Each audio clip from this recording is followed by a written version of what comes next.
ሰላም እንደምን ቆያችሁ ውድ ተመልካቾቻችን። ዛሬ በጎጆአችን መሰናዶ እንዲሁ ይህ የጎጆአችን መሰናዶ ታዋቂ ሰዎችን፣ የሀገር ባለውለታዎችን፣ ተጽዕኖ ፈጣሪ ግለሰቦችን የምናቀርብበት ከህይወታቸው የምንማርበት ብዙ ልምዳቸውን ተሞክሯቸውን ለተመልካቾች የምናደርስበትና የምናቀርብበት መሰናዶ ነው። በዚህ መሰናዶ ደግሞ ዛሬ የተለየ እንግዳ ይዤ ቀርብ ያለው እንግዳዬ በደንብ ራሱትን ያስታውቃሉ። እናንተ ደግሞ እስከ መጨረሻ አብራችሁ እንድትሆኑ እንጠይቃለን። እንኳን ደህና መጡ። እንኳን ደህና ቆያችሁ። ሰላም ነው? እጅግ በጣም ሰላም ነኝ። የዚህን አይነት መድረክ አዘጋጅታችሁ ከኔ ጋር ጊዜ ለማሳለፍ ስለበቃችሁ እጅግ በጣም አድርጌ አመሰግናቸዋለሁ። እኛም እናመሰግናለን። ይሄ ሁሌ ህልማችን የአብሮነት ምስል የሆነውን የህዝብን አጠቃላይ ሀሳብ መግለጽ የሚያስችል የሚዲያ ስርዓት ኑሮ ለአካባቢው ማሰራጨት በሚያስችል መልኩ እንዲህ ያለውን ዝግጅት ሳላደንቅ አላልፍም። ወደ ዋነኛው ወደ ራሴ ከመግባቴ በፊት ያን አድናቆት ቀድሜ ለመግለጽ ነው። ሌላው ያው እኔ አማኑኤል ኦቶሮ ባላለው እዚህ ወላይታ ዞን የዞን አስተዳዳሪ ሆኜ ሰርቻለሁ። ወደዛ ሁሉ ከመብቃቴ በፊት እዚህ ወላይታ ከልጅነቴ እስከ እውቀቴ ተምሬያለሁ። ያን ሳረግ 48 ኪሎ ሜትር በእግሬ ተጉዤ እዚህ ትምህርት ቤት ለመማር ተጓጉዤ ተምሬያለሁ።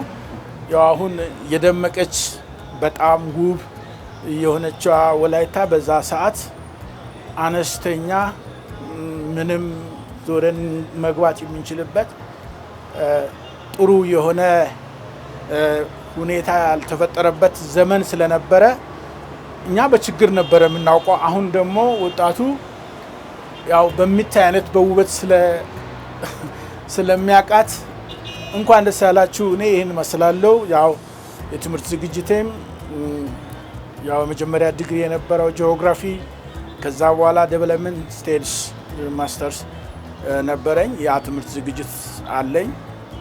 አሁን አጋጣሚ ሆኖ ከዚህ ሀገር ወጥቼ ሌላ ሀገር ነኝ ያለሁት። በቆየሁበት ሁሉ ጊዜ አይምሮዬ ሀሳቤ ከህዝቤ ጋር ነው። አሁንም እዚህ መጥቼ ሳገኛችሁ ደስታዬ ወደር የለውም። እጅግ ደስ ብሎኛል። ደስታዬ እንድትጋሩም ጠይቃቸዋለሁ። ይህን ይመስላል። አመሰግናለሁ። ተመልካቾቼ እንግዲያውስ እንግዳዬ የወላይታ ዞን የቀድሞ የወላይታ ዞን ዋና አስተዳዳሪ በተለይ ከ1996 ዓመተ ምህረት እስከ 2000 ዓመተ ምህረት ድረስ በወላይታ ዞንን በመምራት ህዝብን ሲያገለግሉ የነበሩ የቆዩ ክቡር አቶ አማኑኤል ኦቶሮ ናቸው። እሳቸው በደንብ ራሳቸውን አስተዋውቀዋል። እንዲሁ አቶ አማኑኤል ለተመልካቾች ይህንን ያክል ራስዎትን ካስተዋወቁ እርስዎ 1996 ዓመተ ምህረት ጀምሮ እስከ 2000 ዓመተ ምህረት ድረስ ወላይታ ላይ በነበሩት ህዝብን የማገልገል እድል አግኝተው በሚሰሩበት ወቅት ከእርስዎ ቀድሞ የነበሩ ክቡር አቶ ፍሬው አልታዬ ነበሩ። ከሳቸው ህልፈት በኋላ ደግሞ እርስዎ ኃላፊነትን በመውሰድ ትልቅ የህዝብን ሀደራ በመቀበል የወላይታን ህዝብ ባለፉት ለ4 ዓመታት ያክል በመምራት የራስዎትን አሻራና ኃላፊነት ተወጥተዋል። እንዲሁ በዛ ወቅት ክቡር አቶ ፍሬው አልታዬ ከህልፈታቸው በኋላ የወላይታን ህዝብ የማረጋጋት በእርጋታ ህዝቡን የመምራት ህዝቡ ከፍተኛ የሆነ የልማት ጥም አለበት፣ የልማት ፍላጎት አለበት፣ ብዙ ጥያቄዎች አሉበት። ይህንን ህዝብ የመምራት ኃላፊነት ወስደው ህዝቡን አረጋግተው የመምራት ነገር ከእሳቸው ህልፈት በኋላ እንዴት ነበረ? በወቅቱ ያለው ነገር ቢያስታውሱ። እሺ፣ በጣም አመሰግናለሁ። ያው ፍሬው እጅግ በጣም ጠንካራ ህዝቡን የሚወድ ደግሞ ብዙ ስራዎችን ለመስራት ፍላጎት ያለውና ያን ስራ ለመስራት ትልቅ ጅምር የነበረው ሰው ነው። እና በወቅቱ በነበረው ህመም ተቀጠፈ። እሱ ከሞተ በኋላ እኔ ስመጣ የተጀመሩ ጅምሮች ነበሩ። በተለይም ይሄ ጉተራ አዳራሽ እንዴት እንደነበር እናውቃለን። ገና መሰረት የተጣለበት ነበር። ያ መሰረት የተጣለውን ለማስጨረስ የግድ በጀት ያስፈልጋል። በጀት ደግሞ ያው ሁሌ በእጥረት የተገፋ ነው፣ እጥረት ያለበት ነው ስለሆነ ያንን እጥረት ከተለያየ ወረዳ ከተለያየ የስራ ዘርፍ ሰራተኛው ከሚሰራው የስራ አቅም ሼር በማድረግ ያንን አዳራሽ ለመጨረስ ጥረናል።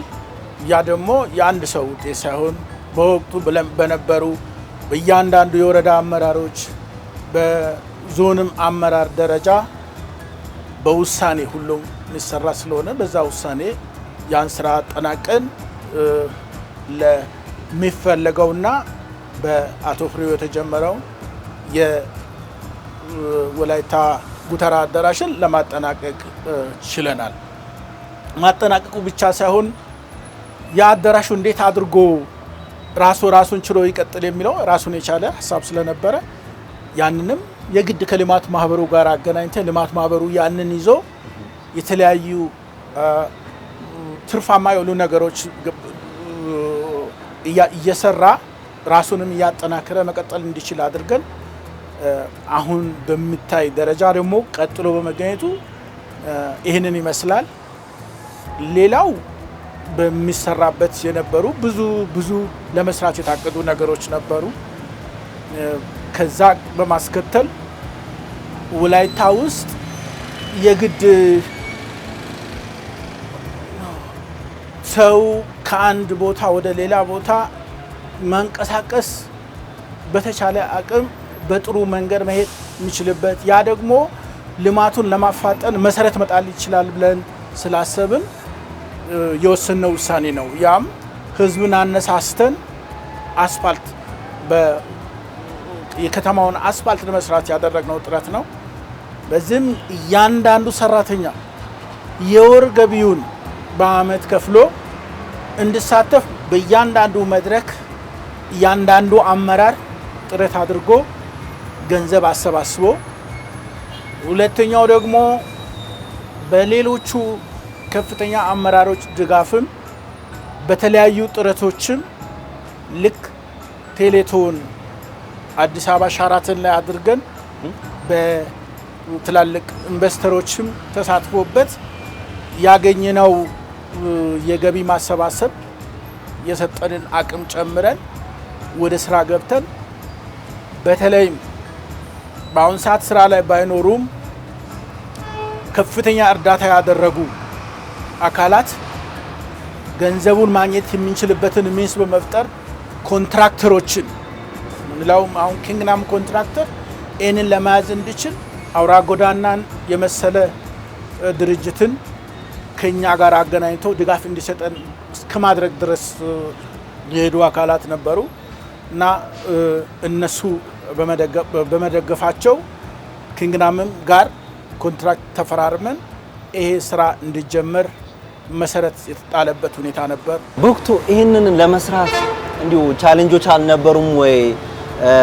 ትራንዚሽን ነው የነበረው ነገር።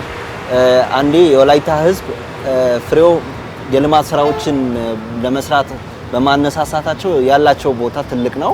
እንዲሁ ከዛ ጋር ወደ ልማት ለመዞር ልማት ላይ እነዚህ ቅድም የጠቀሱትን ወላይታ ሶዶ ከተማ በታሪክ በጭቃ የሚቸገሩበትን ጭቃን በመቀየር አስፋልት ተሰርቶ ጭቃን ታሪክ የማድረግ ነገሮች የነበሩበት እንዲሁ ትልቅ አሁን ብዙዎች እስካሁን ድረስ እየተገለገሉ ያሉበት ገቢም ጭምር ያመነጨ ያለው የወላይታ ጉተራ አዳራሽን የማስጨረስ ስራ ቀላል አይደለም። ግን የህዝብ ድጋፍስ እንዴት ነበረ? ህዝቡን ወደ ልማት ማዞር በወቅቱ ከነበረው ነገር በመውጣት ህዝቡ ወደ ልማት እንዲዞር የማድረጉ ጥበብ ራሱ ቀላል የሚባል አይደለም። እስቲ ከዛ አንፃር እንዴት ነበረ? ዋናው በዚህ አንፃር በእውነት ለማየት የምፈልገው ህዝቡ ልማት ፈላጊ ነው። ልማት ፈልጋለሁ ባለ ቁጥር እነሱ በሚያነሳቸው ሀሳቦች አንተ ተመርኩዘ ህዝቡ ማስተባበር ከቻልክ ተባባሪ ነው። ለዚህም ዋና መነሻውን እንውሰድና አሁን በተለያዩ መድረኮች ይህንን የወላይታ ከተማ የሶዶ ከተማ አስፋልት ለመስራት ስንፈልግ በእያንዳንዱ የገጠር ቀበሌያት እንቅስቃሴ ስብሰባዎችን አድርገናል። ያን ስናደርግ ለኛ የሚባል ለኛ የሆነ የኛን ስም የሚያስጠራ ነገር ላይ እንሳተፋለን ብሎ ከብቶቻቸውን ሽጦ የሰጡ አርሶ አደሮች ነበሩ። ገንዘብ ያበረከቱ የንግድ ሰዎች ነበሩ። አቅማቸው አነስተኛ ሆኖ በአቅማቸው ልክ እኛ ምን መስራት እንችላለን ብሎ ያቅማቸውን የረዱ ብዙ ሰዎች አሉ። ይህንን ደግሞ ስንሰራ ሁሉም ተባባሪ እንደሆነ ሁሉ መንገዱን በነፃ አግኝተን አንሰራ። የግድ አሁን ለምሳሌ የኮሪደር ልማት እንደሚባለው ሁሉ በዛ ሰዓትም አጥሮች አሉ፣ ቤቶች አሉ።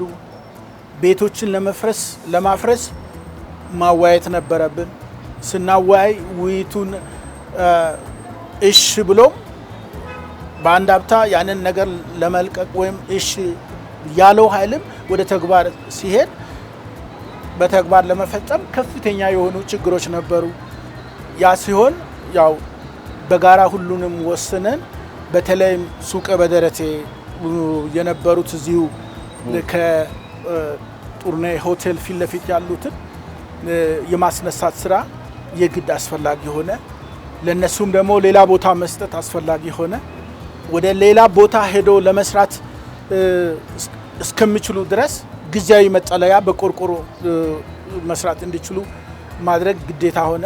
ያንንም ሁሉ ያው በማስተባበርና ያው ምን ማለት ይችላለሁ ማስተባበር ብቻ ሳይሆን ከልመናም ጭምር የለመንን ይሄ ነገር የኛ ነው በዚህ ተባበሩን በማለት መንገዱን ክሊር ያደረግንበትና ለኮንትራክተሩ መስጠት የቻልንበት ሁኔታ አለ። ከዛ ሌላ እውነት ለመናገር እንፈልገው በወቅቱ የነበረው ቲም አፕ ወንም መስራት የሚችለው ኃይል ነበር። ሁሉንም ሲሰራ ማንንም ለማስደሰት ብሎ አይደለም፣ ህዝብን ለማስደሰት ብሎ ነው። ለራሱ ልዩ ስም ለማግኘት ብሎ አይደለም። ህዝቡ ማግኘት የሚጠይቀውን ጥያቄ የልማት ጥማቱን ለመመለስ ፈልጎ ነው። ስለሆነ እኔ ከምንም በላይ በዛ ስራ ላይ የተሰማሩ ሰዎችን በተለይ ከኛ ጋር አብሮ የነበሩትን እያንዳንዱን ባመሰግን ደስተኛ ነኝ። መመስገንም ያለባቸው ናቸው እና ይሄንን ይመስላል። በጣም ጥሩ ቆይታ እያደረግን ነው። እንዲሁ ከዛም ባሻገር አሁን ላይ የወላይታ ዞን አስተዳደር የሚጠቀምበት ግዙፉ ህንፃ የሚገለገልበት ህንፃ የመገንባት ስራ እርሶ አስጀምረዋል። እንዲሁ በዚህ ሂደት ውስጥ ከፍተኛ በወቅቱ ዋጋ ከፍተኛ ሊሆን የሚችል ነው 15 ሚሊዮን ነበረ የተጠየቀው ህንፃውን ለመገንባትና ያንን ደግሞ ዞኑ በራሱ አቅም ጨረታ የማውጣት እድል ጨረታ ማውጣት አይችልም ሲባል ነበረ። ያንን ጨረታ ካልወጣ እንዴት ነው ይሄንን መገንባት የሚቻለው በሚል ወላይታን ባህላዊ አዳራሽ ወይም ጉተራን የገነቡ ኩባንያዎች የኮንስትራክሽን ቲሞች መጥተው ያንንም ህንፃ እንዲገነቡ ያደረጉበት ሁኔታ እንደፈጠሩ ይነገራልና እውነት በወቅቱ እንዴት ነበረ? ያንን እንዴት ሊያስጀምሩ ቻሉ? እንዴት ነበር እስቲ? አው በጣም አመሰግናለሁ። ይሄ በጣም ጥሩ ጥያቄ ነው። ምንድነው ሁሌ አእምሮ ንጹህ ከሆነ ከዛ ውስጥ አንተ ትርፍ ለማግኘት የማትሄድ ከሆነ ስትወስን በውሳኔ ደረጃ የሚመጡ ነገሮች ለመቀበል ዝግጁ ትሆናለህ። ምንድነው ይታወቃሉ። አሁን እኛ ያን አውጥተን በጣም ብዙ ጊዜ ተወስዶ አናውንስ ተደርጎ አንዱ ከሌላው ጋር ተፎካክሮ መልካም ስራ አይስራ ማናውቀውን ሰው ከምናመጣ እዚህ የሰራው ኃይል ወደዛኛው ሽፍት ማድረግ የሚችልበትን ሁኔታ መፍጠር የዛኛው ቢል ኦፍ ኳንቲቲ አለ። እዛ ጋር እሱ ያወጣው የስራ አይነት አለ።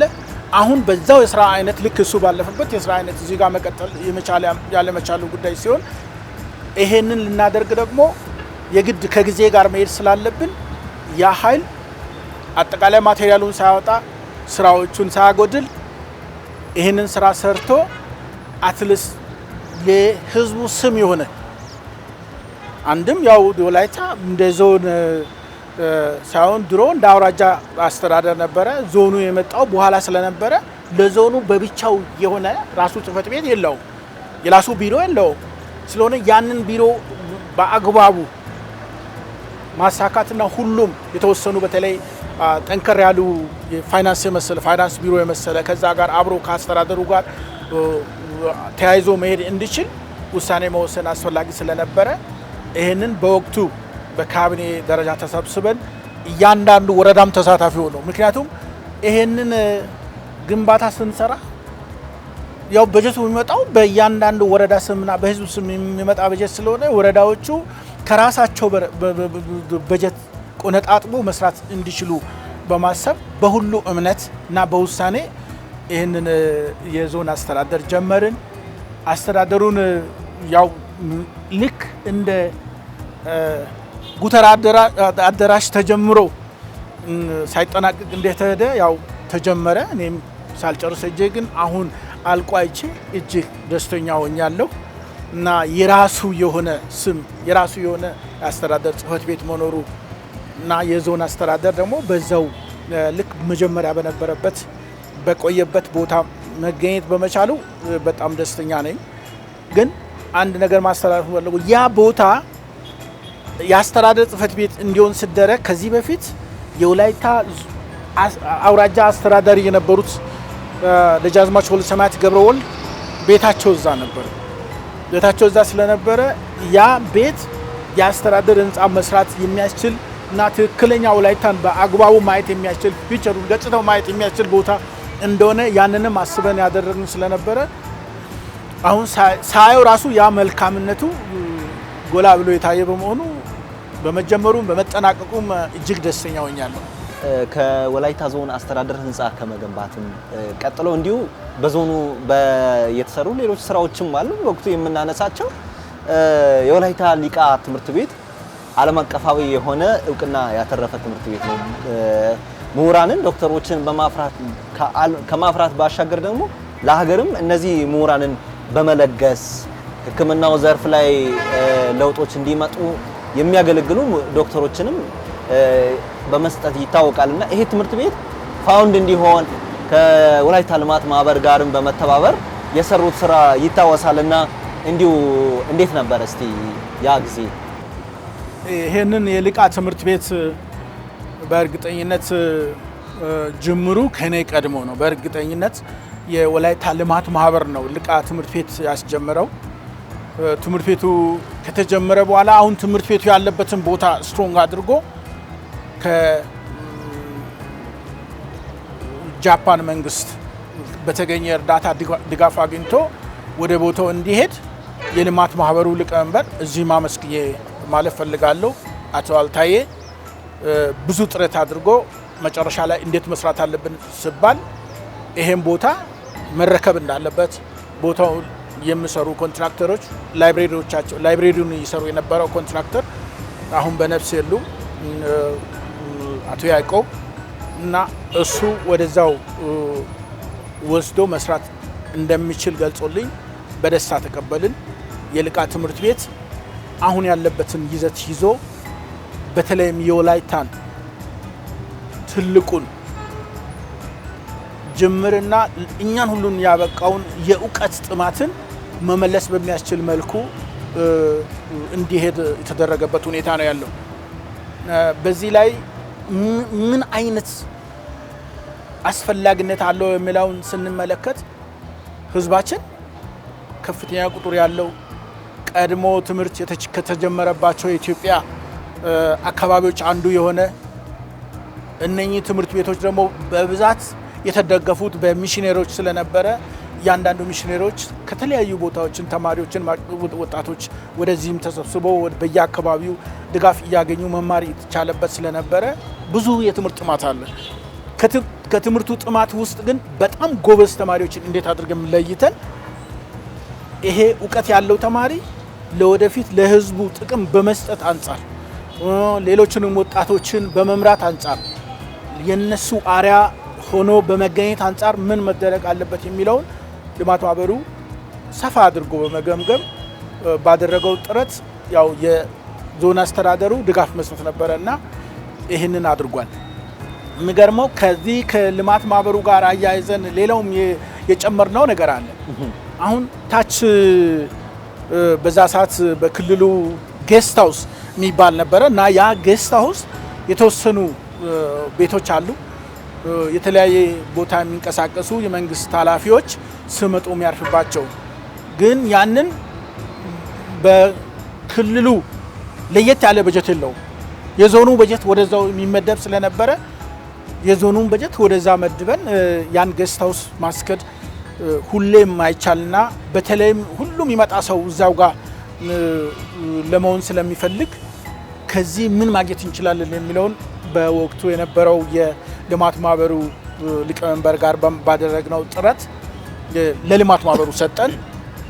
አሁን ያለበትን ደረጃ ባላይም በዛ ሰዓት ስትሮንግሊ ይዞ ሌላ ገቢ ልክ እንደ አዳራሹ እንደ ጉተራ አዳራሽ ሌላ ገቢ የሚያገኝበት ያንንም የልቃ ትምህርት ቤቱን ሌሎቹንም የጀመራቸውን ስራዎችን መደገፍ የሚችልበትን ሁኔታ እንደተፈጠረ አውቃለሁ።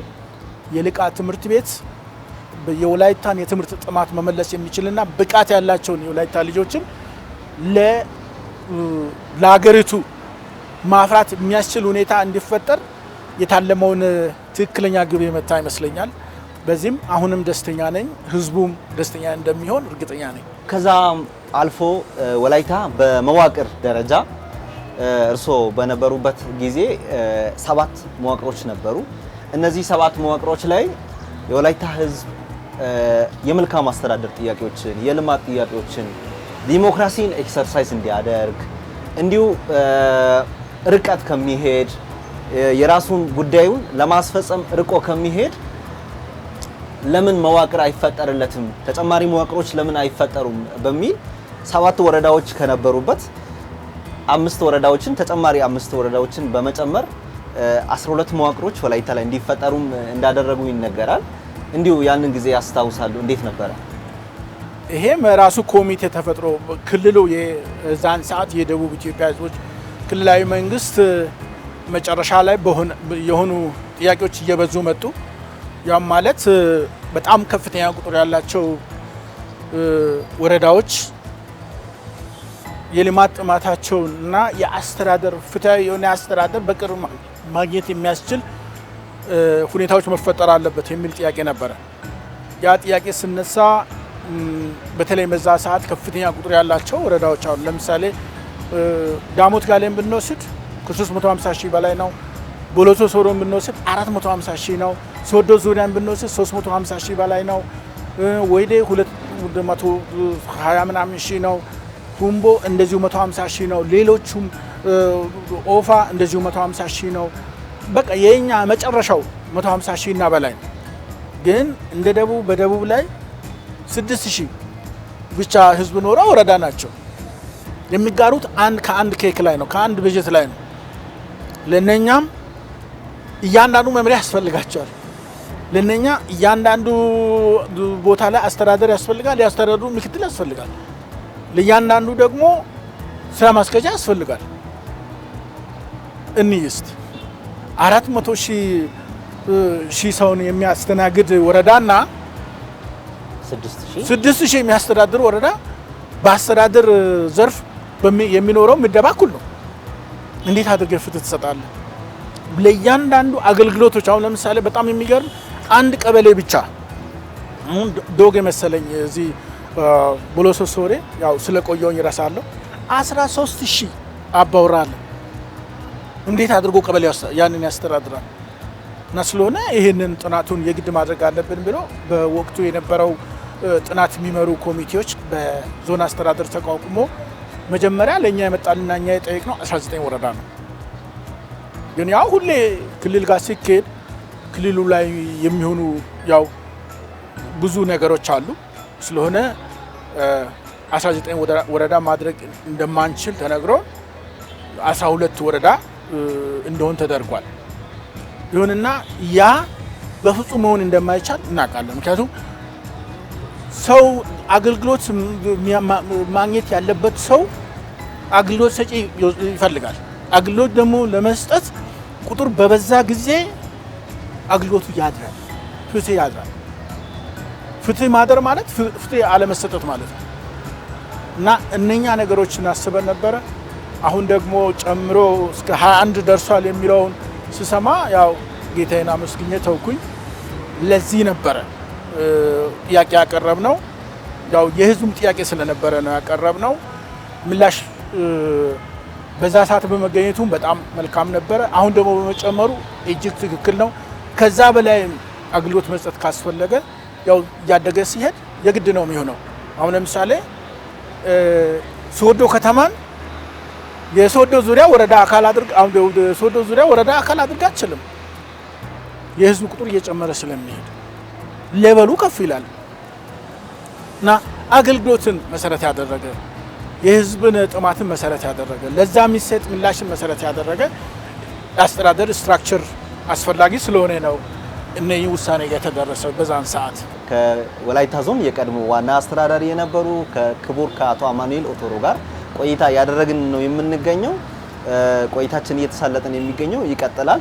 እንዲሁ አቶ አማኑኤል የወላይታ የራሱ የሆነ የወላይታ ብሔር የራሱ የሆነ የዘመን መለወጫ አለው። ብዙ ታሪክ፣ ባህል፣ ቋንቋ የራሱ የሆነ ማንነት ያለው ትልቅ ህዝብ ነው። ይህ ህዝብ ወላይታ ላይ ድሮ ሲከበር የነበረው ጊፋታና መስቀልን የተገናኙበት ጊፋታ የደበዘዘበት ጊዜ ወይም ህዝቡ ጊፋታን በደንብ የራሱን ማንነት የሆነውን በደንብ ይዞ ከማክበር አኳያ ትንሽ የላላ ነገር የተፈጠረበት ጊዜ ነበር። እንዲሁ ከዚህ ጋር ተያይዞ ወላይታ ላይ የጊፋታ እሴቶች ጊፋታ እንዲሁ ሃይማኖታዊ በዓል ስላለመሆኑ ጥናቶች እንዲደረጉ ጽሁፎች እንዲቀርቡ ህዝቡ ይህንን ደግሞ ህዝብን ሞቢላይዝ በማድረግ ጊፋታ በደንብ ህዝባዊ በዓልነቱ እንዲሰፋና በደንብ እንዲከበር እንዲደምቅ ለማድረግ በእርሶ ጊዜ የነበረው አሻራ ቀላል አይደለም እና እስቲ የነበረው ነገር ምንድን ነው የሚመስለው?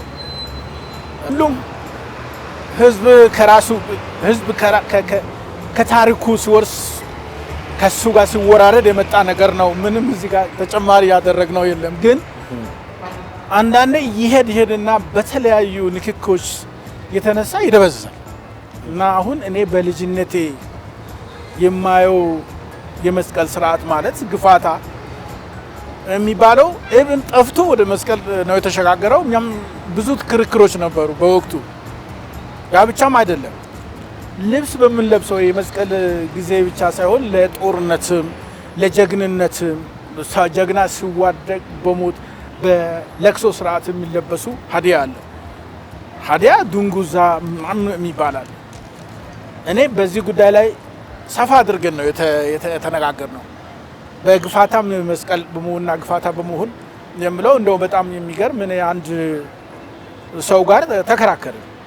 እኔ መስቀል ብቻ የሚለውን ይዤ መጥቼ ግፋታ የሚለውን ይነግረኝና ይሄ ዝላሳ ገሬሳ የሚባል ህዝቡ ጋር አይባ አትዶ ግፋታ ለአይባ አትዶ አራታ አይባን ከቀቶ አራታ የሚል የሆነ ወርዲንግ ያለው አሁን ረስቻለሁ አመጣና ግፋታ ማለት ይሄ ነው።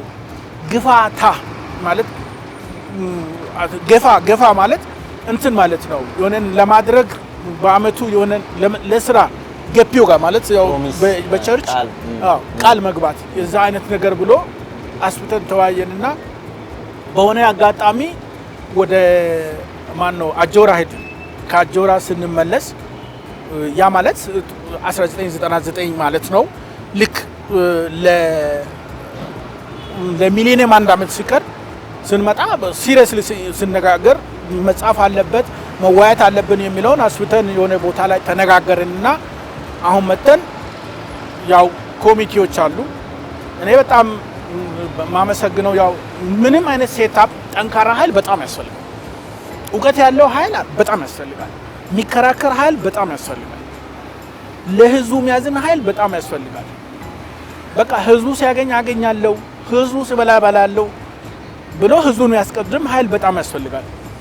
እኔ ሳላውቅም አውቄም በወቅቱ ማያቸው ሰዎች እውነቴን ነው በእግራቸው እስከ ኪንዶ ሀላሌ ድረስ ሄደው በእግራቸው ልክ መኪና መሀል አቆሞ በእግራቸው እዛ ሄደው ስብሰባዎችን መርተው ከዛ ስብሰባ የሚመጡ ምንም ማይደክሙ ሰዎችን አውቃለሁ።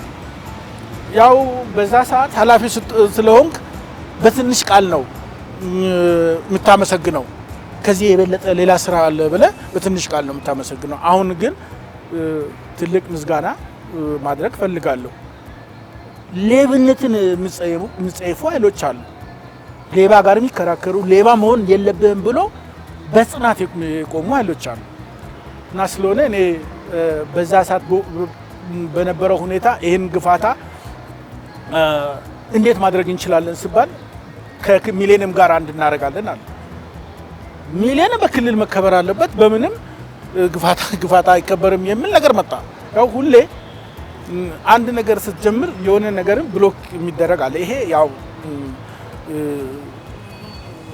ዲያሌክቲካል ነው ይባላል። ያ ጠቃሚ አይደለም። ዲያሌክቲካል ማለት ያው ሰው ህይወት እንዳለ ሞት እንዳለ መወለድ እንዳለ ሞት እንዳለ ሁሉ አይነት የሚመጡ ነገሮች አሉና ተቃዋሚ መቃወም ስለነበረ ነው እንደዚህ መደረግ ያለበትም ሚሌኒየም ጋር መከበር አለበት ሲባል ኦኬ ሚሌኒየም ከተከበረ እኛ የኛን መስቀል ስርዓትን ወደ ግፋታ አዙረን በዛው እናከብራለን ብለን ሄድን እና ያንን በዛ ሰዓት ደግሞ ቀይረን ግፋታ ብለን ማክበር የሚያስችል ሁኔታዎች ስላልነበሩ የመስቀል በዓሉ ጋር አስተካከል ለማክበር ሞከርንና በሙከራው ኮሚቴዎችን ፎርም አድርገን ኮሚቴው ያው ምንድነው ሲባል ለሁሉም በወላይታ ላይ ለተጀመሩ ልማቶች መነሻ እንዲሆን ህዝቡን ማነቃቃት አለብን አለን።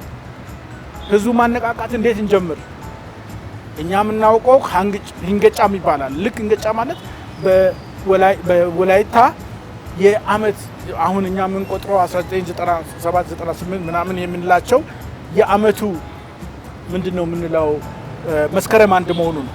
መስከረም አንድ ላይ ሌላው እንግጫ ብሎ የሆነ የሚያስራው አለ። በዛ እለት እኛ ጋር ሀሪያ ሃይቆት ይጀምራል።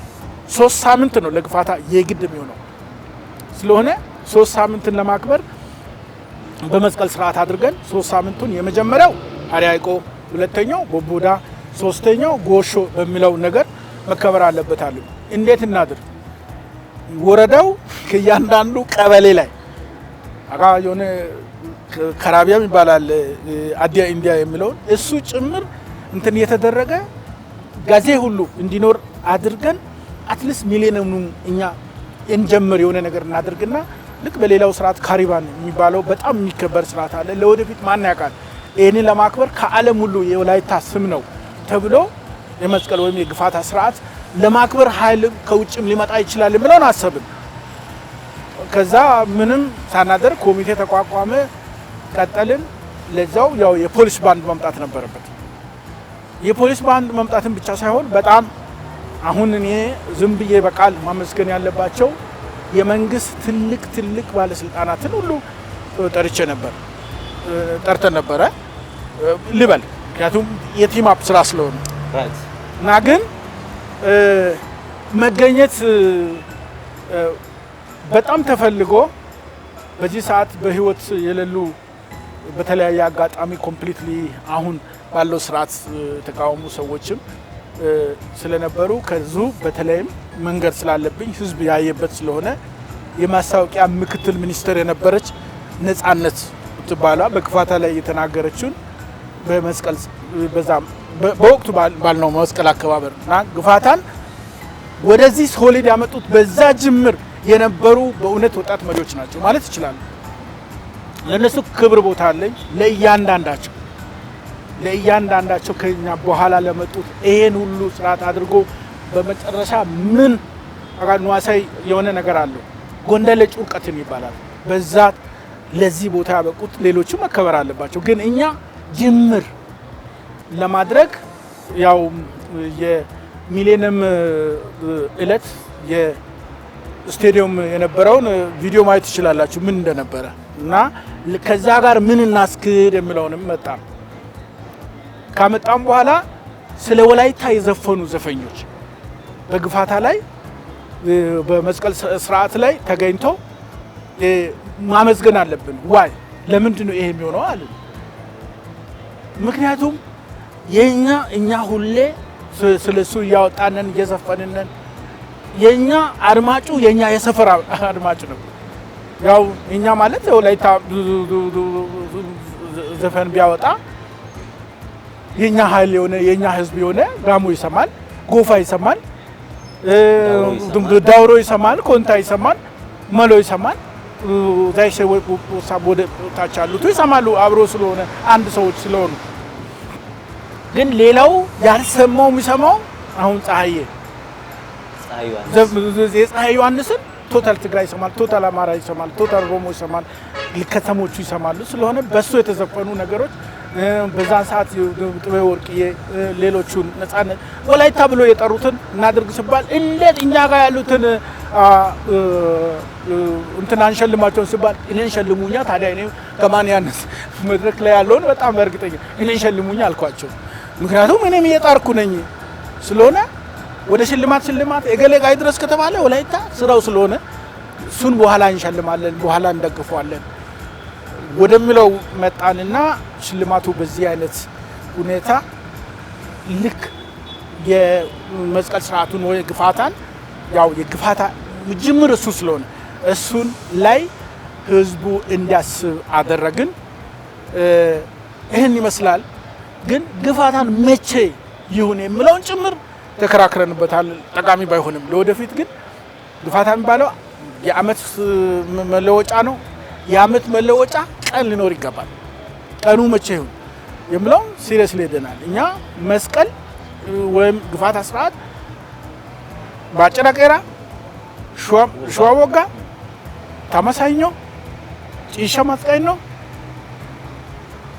ጎላ ኦርዋ እንዲህ የተባለ ነው ያለው እና ይሄ የትኛውም ከምንም ጋር የሚገናኘው ከህዝቡ ደስታ ጋር ነው። ከህዝቡ አመቱን የሰራው ልፋት በጠቅላላ መሸኛ ጋር ስለሆነ በዛው ለበል ነው ያሰብነውና ይሄን ይመስላል ግፋታ ጅምሩ ይሄ ነው። እዚህ ባሻገር እርሶ በአመራርነት ዘመን ላይ አመራሮች በአንድ አካባቢ ብቻ ከአንድ አካባቢ የወጣ አመራር ለአብነት ለምሳሌ ብናነሳ ኪንዶ ዲዳይ ላይ አካባቢ የተወለደ ሰው እዛው አካባቢ መርቶ እዛው አካባቢ ብቻ ከሚኖር ከሚታጠር ይሄ ጎጠኝነት አካባቢያዊነት የሚባሉ አስተሳሰቦች እንዲቀሩ ከዛ አስተሳሰብ ከሰፈርተኝነት አስተሳሰብ ሰው እንዲወጣ ህዝባዊ አንድነት እንዲፈጠር ወላይታ ሁሉም አንድ መሆኑን አንድ አካባቢ ላይ ያለው ህዝብ ከዲዳይ አረካ ሄዶ እንዲሰራ ከሁምቦ ቦዲቲ ሄዶ እንዲሰራ ሰራተኛው እንደዚህ እንዲያደርግ ህዝባዊ አንድነትን በመፍጠር የሰሯቸው በወቅቱ የነበሩ ነገሮችም ይታወሳሉና ምን ነበሩ? እንዴት ነበሩ? እስቲ አው ማለት ይሄ በጣም ፈተና ነው እንዴ! አሁን ራሱ ህዝቡ እንዴት አድርጎ እንደሚያው አላውቅም። እኔ አሁን የተወለድኩበት ሰፈር ድጉና ነው። እኔ ድጉና ከሄድኩኝ በኋላ በቃ የድጉና አንድ ሰፈር ደግሞ የሆነች ቀበሌ ያለችና ሶሬ ነው መሆኑ። እዛ ላይ ሰው ሞተ፣ እዛ ላይ ሰው ታመመ፣ እዛ ላይ ምን የኔ ስራ ነው የሚሆነው ማለት ነው። ሰፈር ከገባ ግን በጋራ አብሮ ያለበትን ቦታ ከወሰድክ የትም ቦታ ሄደ ስራ ለመስራት ነው፣ ፍትህ ለመስጠት ነው። የሆነ ሌት ተለት በሆነ ጉዳዮች ላይ አንተን የሚያስገቡ ነገሮችን ትረቃለህ፣ ሁሉንም አማክለህ ትመራለህ። ይሄንን አስብ። ይሄም በብቻ እኔ ዝም ብዬ ወሰንኩት ሳይሆን ምንድነው ይሄን ችግር መፍታት የምንችለው? ምክንያቱም ሁሉም ሰው ሶዶ ማደር ይፈልጋል። በዛ ሰዓት እኔ ጥሩም ይሁን መጥፎም ይሁን ልክ እንደነጋ ዝም ብዬ ወደ ኪንዶ ማለት ባሌ ሄዳለሁ። ሲሄድ የባሌ አስተዳዳሪ የለም። ምክንያቱም እሱ በሌ ነው የሚሰራው፣ የበሌ አስተዳዳሪ ነው። ግን የሚሰራው የሚያድረው ሶዶ ነው። ሁምቦ ሄዳለሁ። ሁምቦ ሲሄድ ሁምቦ ላይ ሰው የለም። ወደ ሄዳለሁ፣ ወደ ላይ ያለው ሰውዬ የለም። በቃ ብቻውን በቦታው የሚያድሩት ሶዶ ዙሪያና እንትን ጋለ እንዲሁም እንትን ቦሎሶ ሶሬ ናቸው። ከአረካ ውጪ ከሶዶ ከሚሰራ ሰው ውጪ ከጋሌ ቦዲቲ ከሚሰራ ሰው ውጪ ሁሉ የለም በቦታው እና ስለሆነ በቦታው መሆን የሚችሉት እንዴት ስለሆኑ ነው የሚለው ነው። በቦታው መሆን ሲችሉ በቃ በሰፈር መታጠር የለባቸው። እዚህ ያለው ሌላ ጋር መስራት አለበት። እየመጣ ከሚሄድ እዛው ጋር መሆን አለበት። ፍትህም ለመስጠት በሰፈር መታጠር የለበትም። የራሴ የምለው ደግሞ ያቺ የተወለደባት ሰፈር አይደለችም። ማንም ያንን ክሌም ማድረግ የለበትም። አሁን አንድ ማዘጋጃ ሹም ለማድረግ የዛ ማዘጋጃ ሰፈር የተወለደ ሰው በወላይታ ላይ አስፈላጊ አይደለም። የግድ አረካ ላይ የተወለደ የአረካ ማዘጋጃ ሹም ወይ እኔ የተወለድኩባት ትንሽ ሰፈር አለችና ቀጨጨ የምትባል አሁን ማዘጋጃ ሆናለች። እዛች ሰፈር ቀጨጨ ላይ ቀጨጨ ካልተወለድክ የሚል ይሄ መንፈስ ከመጣ እንዴት አድርገን እንሰራለን የሚል ነገር ስለነበረ ነው። እና እኛ ጋር ደግሞ በጣም ውጥረቱ የሰፈር እና እውነት ስናገር ራሱ በጣም የሚያሳፍረው የጎሳ ለምንድን ነው ጎሳ የሚጠራው? ሰዎችን ሰውነት አይጠራም። የጎሳ የሰፈር የሃይማኖት ነገሮች እነዚህ ልዩነቶች ስላሉ እነኚህ ለመፍታት አንድ እግር ማንሳት የምንችለው ሁሉም የራሴ የሚለውን ነገር መንፈስ ይፍጠር የሚለው ነው። ብዙ ሰዎች በጣም እኛን ወደ ሲኦል ከታል እንዲሁ አድርጓል ብሎ ሲያወሩ ሰምቻለሁ። ግን እኔ ለዛ አይደለም። በእኔ ጊዜ ወይም እኛ ልክ ዩኒቨርሲቲ እንደጨረስን በቃ የትም ኢትዮጵያ ሄዶ መስራት አስፈላጊ እንደሆነ አምናለሁ። ትልቅ ሀገር ስለነበረ ምንም አይነት ነገር የሰፈርተኝነት ስላልነበረ እንደዛ በአንድ ዞን ውስጥ ከአንድ አካባቢ ወደ አካባቢ እገሌ አይገባም፣ እገሌ የዚህ ሰፈር ልጅ ነው፣ እገሌ የዛ ሰፈር ልጅ ነው፣ እገሌ የዚህ ሃይማኖት፣ እገሌ የዚህ ምንድነው የሚባለው ጎሳ በሚባል በፍጹም አስፈላጊ አይሆንም የሚል ሙሉ አቋምና የጋራ በወቅቱ የነበረው የወሳኝ አካል ወይ ካቢኔ ውሳኔ ስለነበረ በዛ ደረጃ ነው ያየነው። እያንዳንዱ ሰፈር ዘዬ አለኩ። እያንዳንዱ ጋር የራሱ የሆነ የአማርኛ ዘዬ አለ። አንድ ሆኖ አንድ ህዝብ ሆኖ አንድ ነን ብሎ ይሄዳል። እኛ ጋር ስመጣ ሰፈር እንከፋፈላለን እና ያ በጣም ያመኛል። በእርግጠኝነት ለመናገር አሁን ይሄ ክልል በክልል ደረጃ ሲወጣ ራሱ እኔ አሁን ዳውሮ ኮንታ በዚህ ክልል አለመካተቱ ክስ አይደለም፣ ኦፒኒየን ነው ማውራው። የአንድ ህዝብ ብዬ ነው ማምነው። ለዚህ ደግሞ ትልቅ ምልክት ምንድነው? የትኛውም ዓለም ላይ ግዙፉን ሼር የሚወስደው አንድ ለማድረግ ቋንቋ ነው፣ ባህል ነው፣ ትስስር ነው። የተሳሰረ የተጎዳኘ አንድ የሆነ ህዝብ ስለሆነ ለወደፊት በእውነት ለእድገቱ ማመቺ እንደሆነ አምናለሁ። ሁሉም ደግሞ ካለምንም ልዩነት የተለያዩ ክፍፍሎቹን ይዞ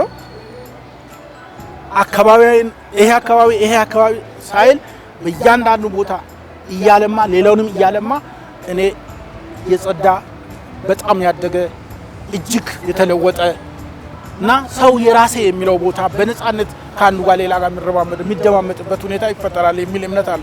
በጣም አመሰግናለሁ። ጥሩ ቆይታ እያደረግን ነው። ቆይታችንም ወደ መገባደጃ እየደረሰ ነው የሚገኘው።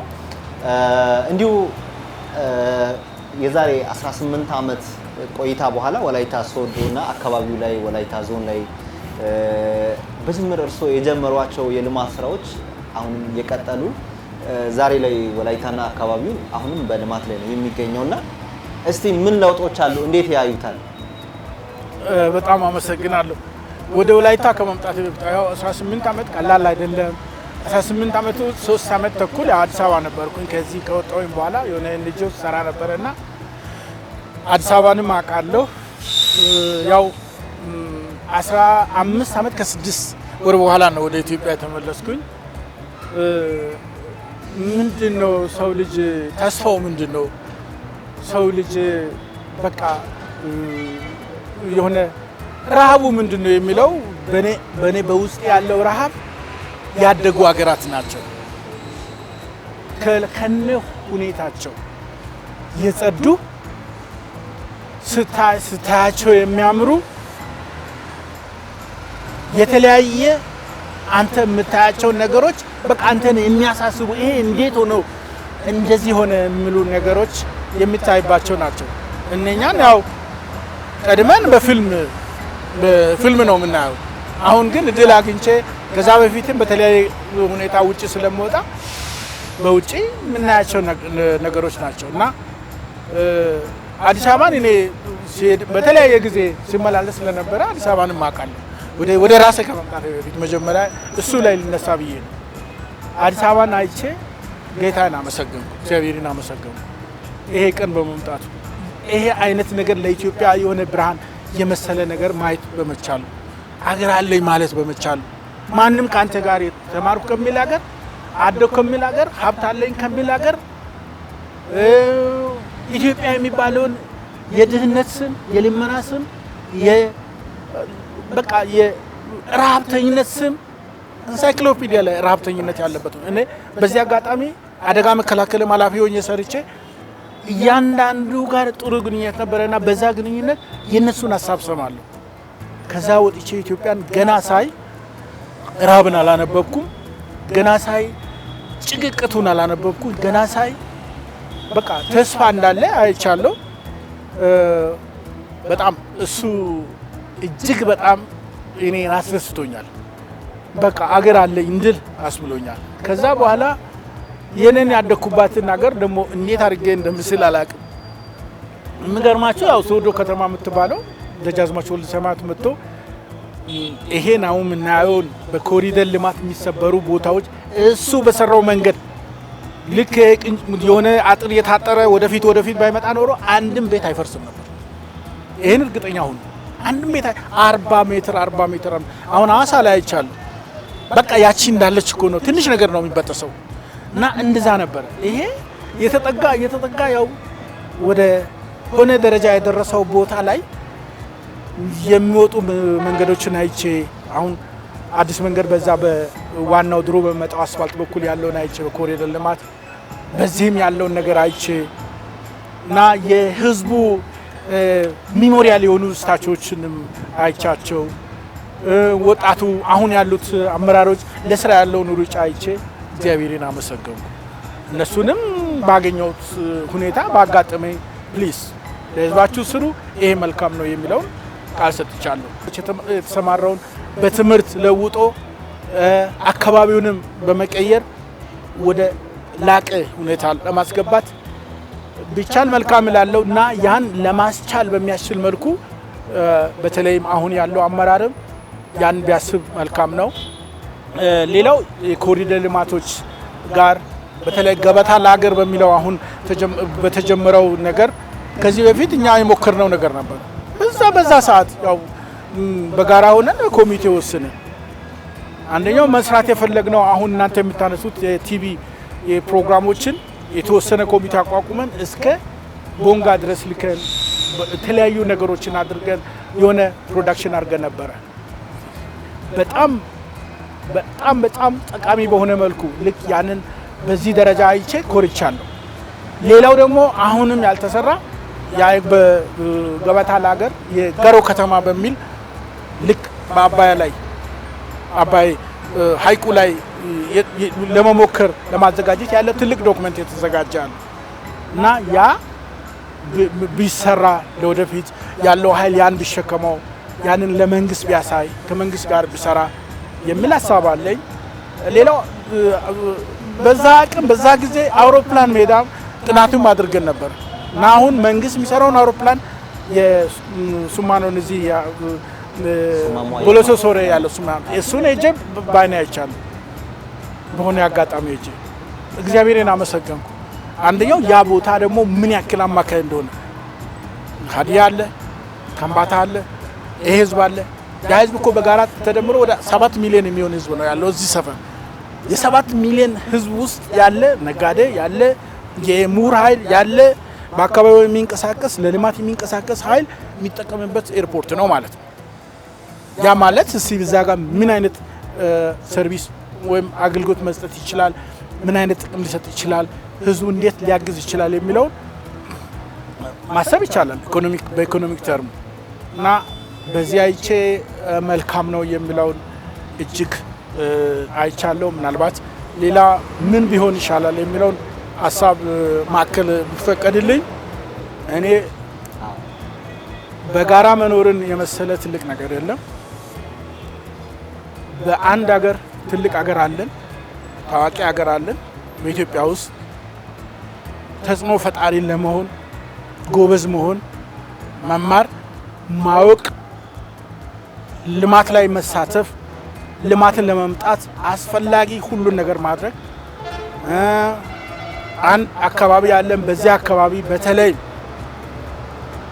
ወላይታ ብቻውን አይደለም፣ ጋሞ ብቻውን አይደለም፣ ጎፋ ብቻውን አይደለም፣ ዳውሮም ብቻውን አይደለም። ሁሉ በጋራ ሆኖ ትልቅ ሰላም መፍጠር ደግሞ የሰላም ሁሉ መሰረት ለመሆን ጠቃሚውና ትልቁ ነገር ምንድነው? እርስ በርስ መከባበር፣ እርስ በርስ መደማመጥ፣ አንዱ ሌላውን ለማጥፋት አለመሄድ፣ የሌላው ድጋፍ መሆን፣ የሌላው ሀሳብ መሆን፣ ሌላውን ይዞ ለመውጣት መሞከር እና ወንድማማችነት፣ አብሮነት ሁሌ በአእምሯችን እንዲዞር አስፈላጊ ነው። ያላነሳነው አንድ ሀሳብ አለ። አቶ አማኑኤል ኦቶሮ አሁን ላይ የት ናቸው የሚሉ ተመልካቾች አሉ። ስለ ቤተሰቦቻቸው ለማወቅ የሚፈልጉ ልጆቹ የት ደረሱ፣ እሳቸውም የት ነው ያሉት የሚሉ ተመልካቾች ይኖራሉና እንዲሁ የቤተሰብ ሁኔታ አሁን ያሉበትን ሁኔታ አሁናዊ ሁኔታውንም ለተመልካቾች ቢያሳውቁ። አሁን ያለሁት ያው ሰው ሀገር ነው፣ አሜሪካን ነው ያለው። ቤተሰቦቻችን 4 ነን። የቤተሰቦች 4ታችንም ከ4ታችን ውስጥ አንዱ እዚህ ነው ያለው፣ ሌሎች 3ቶቹ እዛ ናቸው ያሉት እና ያው ሁሉም መኖር ችሏል፣ ማሸነፍ ችሏል። አሜሪካ የሚባል ያው ሰርተ የምትኖርበት ሀገር ነው። እኔም ሄጄ በዚህ በተማርኩበት ትምህርት አይደለም፣ እዛ ሄደ ደግሞ ሌላውን ልፋት ለብተን ሌላ ቦታ ትገባለህ። ባለቤቴም እንደዚሁ እዚህ በተማረችበት አይደለም፣ እዛው ስትሄድ ደግሞ ሌላ ሆና ለመኖር ያው ሁሉም ነገር ክፍት ስለሆነ፣ ሁሉም ነገር አዲስ ስለሆነ፣ ሁሉም ነገር ሳቢ ስለሆነ በዛ ጥረት አለን። እኔ ኮምፕሊትሊ ድሮ የተማርኩትን ነገር ቀይሬ አሁን ሙያተኛ ሆኜ ቴክኒካል የሆነ ስራ ውስጥ ነኝ ያለሁት። አመሰግናለሁ። ወላይታ ማህፀኗ ለምለም ነው። ብዙ ልጆች አሏት በተለያዩ አካባቢዎች በ7ቱም አህጉራት ዓለም ላይ እንዲሁ ሀገር ውስጥ ላይ ደግሞ ብዙ ቦታዎች ላይ የወላይታ ልጆች አሉ። ይህንን አካባቢ የወላይታን አካባቢ ከዚህ የበለጠ ውብ ለማድረግ ምቹ ሁኔታ ለመፍጠር ለማሳደግ እነዚህ እጆች ከውስጥም ከውጭም ያሉ የወላይታ ማህፀን የወለዳቸው የወላይታ ልጆች ምን ማድረግ አለባቸው? ዲያስፖራዎቹ ምን ማድረግ አለባቸው? ሀገር ውስጥ በተለያዩ አካባቢዎች ያሉ የወላይታ ፍሬዎች ምን ማድረግ አለባቸው የሚለው እናንሳና እንጨርሳለን። እሺ፣ ዋናው ነገር ያው አንዳንዴ አንተ ራስን ከተለያየ ነገር ወጣ ሰው ልጅ የሚያደርግበት ጊዜ አለው። አንዳንዴ ወደ ሰው ቀርቦ ስራዎችን ለመስራት ራሱን የሚያዘጋጅበት ጊዜ አለው እና አሁን ያለው ጊዜ ለወደፊትም ያለውን ተስፋ ሲታይ ትብብርና አብሮነት የግድ መሰረታዊ ሆኖ ያለው። ለምን ልማት አስፈላጊ ነው። አገሪቷ ወደ ልማት ገብታለች። በፍጹም መታጠፍ በማይቻል መልኩ ምንም መታጠፍ በማይቻል መልኩ አገሪቷ ወደ ልማት ሄዳለች።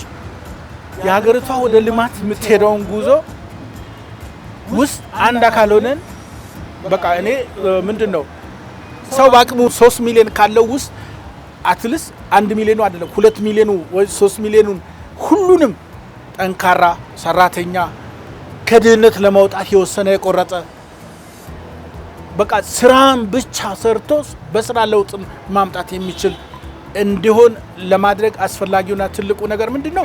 ትብብር ነው፣ ውህደት ነው፣ አንድ አብሮ መሆን ነው። ስለሆነ ያው በተለያየ ዓለም ያለው የወላይታ ህዝብ አካል ወይም የወላይታ ሰው እንዲሁም የጋሞ፣ የጎፋው፣ የዳውሮ፣ የኮንታው አንድ ህዝብ ነው ብሎ በእያንዳንዱ ችግር፣ በእያንዳንዱ ደስታ፣ በእያንዳንዱ ጀግንነት ስሜት እገሌ ብሎ የሚጠራው ወይም በጋራነት በአብሮነት ራሱን የሚያነሳው ኃይል መሆን ያለበት እና ትልቁ ነገር እጅ ለእጅ ተያይዞ ምን ለህዝቤ እሰራለሁ የሚለው ጥያቄ ማንሳት አለብን። ምን ለአካባቢ እሰራለሁ የሚለው ነገር ማንሳት አለብን። ያንን እኔ እስካሁን ምንም በቃ በእርግጠኝነት 15 ምናምን አመቱን ራሴን እና ቤተሰቤን ለማኖር እና ለዛ የሚሆን ትኩረት ለዝግጅት ያሳለፍኩት ትኩረት ማለት ይችላል። ሌሎች በተለይም ወጣቶች የአካባቢ ፍቅርም አላቸው። በትምህርትም ከኛ ከቆዩ ሰዎች በጣም በተሻለ ደረጃ ነው ያሉት። እውነቴን ለመናገር አሁን እዚህ ማያቸው ሩጫቸው በጣም አምሮኛል። እኔ ተስፋ አለኝ በዚህ ህዝብ፣ በሀገሪቱም ተስፋ አለኝ። በህዝቤ ተስፋው በጣም የለመለመ ነው። እዛ በሄዱ ወጣቶችም በጣም የለመለመ ነው። ለመማር ለማወቅ የሆነ ነገር ለማግኘት እኩል ለመሆን ከፍተኛ ጥረት ስላለ ያን ጥረት እኔ ያው ካሁን በኋላ ሁለመናዬን መሆን የሚችለው ምንድነው ህዝባቸውን አግዞ ወደሚለው ማምራት ነው።